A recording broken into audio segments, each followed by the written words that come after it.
ఈరోజు ఎంతోమందికి ఇటువంటి అనుభవం ఉంది, నాకు తెలుసు. ఎందుకంటే నాకు కూడా ఒకప్పుడు అటువంటి అనుభవం ఉండేది.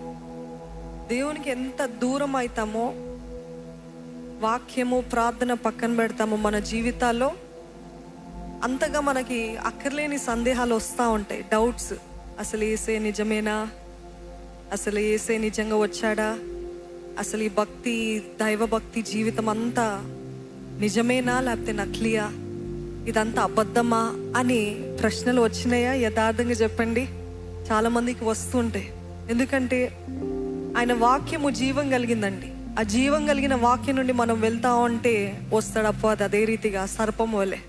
ఇది నిజమేనా అని వస్తాడు. ఈరోజు ప్రతి సందేహాన్ని మన కాళ్ళ క్రిందేసి త్రొక్కుదాం. హల్లెలూయా. దేవుడు నిజమైన వాడు, సత్యవంతుడు. అక్కర్లేని విమర్శలు, అక్కర్లేని మాటలు, అక్కర్లేని డిబేట్స్ చూస్తున్నప్పుడు మనకి కూడా సందేహాలు వస్తాయి. మీరు అనవసరంగా అటువంటివి చూస్తున్నారు అనుకోండి, సత్యమేంటో తెలియకుండా చూసారనుకోండి, ఈజీగా మాయ చేయబడతారు. అవునా?